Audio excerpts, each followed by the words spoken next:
Milan Kundera'nın yazdığı tüm eserler arasında belki de en çok keyif aldığını söylediği o meşhur 7 öykülük derlemesi, Gülünesi Aşklara gelin birlikte daha yakından bakalım. Bu öyküler, aslında Kundera'nın daha sonraki o devasa romanlarında işleyeceği aşk, yalan ve yanılsama gibi temaların bir nevi laboratuvarı, her şeyin başladığı yer.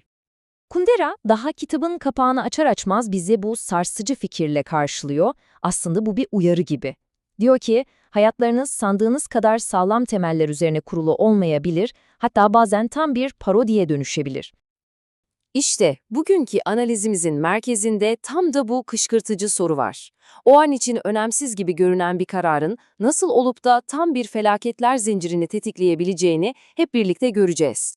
Bu sorunun cevabını kitaptaki en çarpıcı, en unutulmaz öykülerden birinde arayacağız. Hiç kimse gülmeyecek'in katmanları arasında. Her şey bu kadar basit başlıyor. Karşımızda başarılı, kendine güvenen bir akademisyen, yani anlatıcımız var ve işte onu felakete sürükleyecek o basit mesleki talep kapısını çalıyor. Ve anlatıcımız tam bir kapana kısılmış durumda.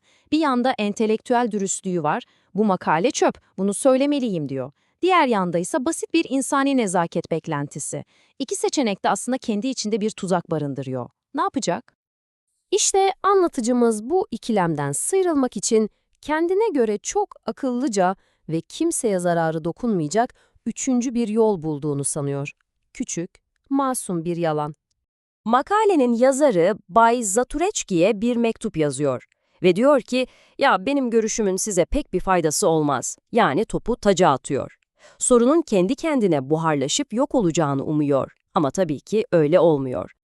Çünkü Bay Zatureçki inanılmaz ısrarcı biri, peşini bırakmıyor. Bu durumda anlatıcımızı adeta bir domino etkisiyle sürekli daha büyük yalanlar söylemeye itiyor. Önce Almanya'ya acil bir iş gezisi uyduruyor, sonra bir bakmışsınız kendine kızıl hastalığı teşhisi koymuş, yalanlar çığ gibi büyüyor. Ve işler tam da bu noktada geri dönülmez bir hal alıyor. Bay Zaturecki, anlatıcımızın kız arkadaşı Clara'yla gizlice yaşadığı çatı katlı dairesinin izini bulmayı başarıyor. Özel hayatının bu şekilde işgal edilmesiyle küplere biniyor, artık savunmada kalmaktan sıkılıyor ve durumu tamamen kontrol altına almak için her şeyi bir şakaya dönüştürmeye karar veriyor. Ve bugüne kadarki en cüretkar, en tehlikeli yalanıyla saldırıya geçiyor. Düşünebiliyor musunuz? Durumu zalimce bir şakaya, kontrolün tamamen kendisinde olduğu kişisel bir oyuna dönüştürüyor. Ama farkında değil, kontrolü tamamen kaybetmek üzere. İşte hikayenin kalbindeki çatışma tam olarak bu. Tek bir adamın entelektüel gururu karşısındaki bir sürü güce karşı direnmeye çalışıyor. Bayza Türekki'nin bitmek bilmeyen ısrarı, üniversite bürokrasisi, hatta kendi kız arkadaşının beklentileri. Peki bu savaşı kazanması mümkün mü? Yani anlamamız gereken en önemli nokta şu, bu yalanlar sarmalı sadece hikayeyi ilginç kılan bir araç değil. Bu, Kundera'nın en temel temalarından birine, hayatı bir oyun olarak görme meselesini keşfetme biçimi. Peki Kundera'nın bu oyundan kastı ne tam olarak? Şöyle ki, bu oyunlar karakterlerin hayatla başa çıkma yöntemi. Bazen kimliklerini kanıtlamak, bazen de acı gerçeklerden kaçmak için oynadıkları. Genellikle şakayla başlayan ama sonu çok ciddi olabilen bir dizi hamle aslında. Bu oyun temasının ne kadar çeşitli olduğunu görmek için harika bir karşılaştırma. Bizim hikayemizdeki oyun karanlık, savunmacı ve bir durumdan kaçmaya dayalı ama aynı kitaptaki başka bir öyküde, Sonsuz Arzu'nun Altın Elması'nda oyun çok daha şakacı, bir baştan çıkarma sanatı. Orada amaç kaçmak değil, kovalamacanın kendisinden zevk almak.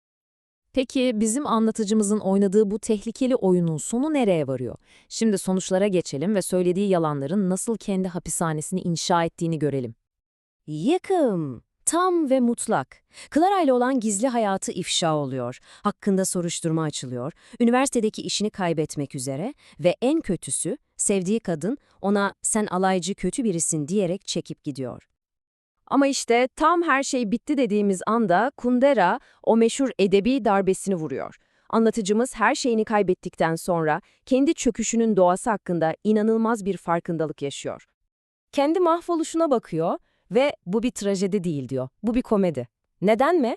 Çünkü çektiği ceza, en başta kaçınmaya çalıştığı o ufacık meseleyle kıyaslandığında o kadar absürt, o kadar orantısız ki.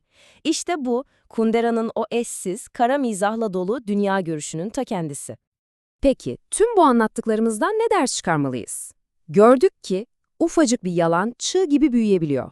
Gurur, insanın en büyük düşmanı olabiliyor ve bazen en büyük trajedilerimiz, yeterince uzaktan bakıldığında aslında birer komediden ibaret olabiliyor. Son bir düşünceyle bitirelim. Belki de Kundera'nın bu öyküleri bize şunu fısıldıyor, dönüp bir kendi hayatlarımıza bakalım. Farkında olarak ya da olmayarak hangi rolleri oynuyoruz, hangi yanılsamaları sürdürüyoruz?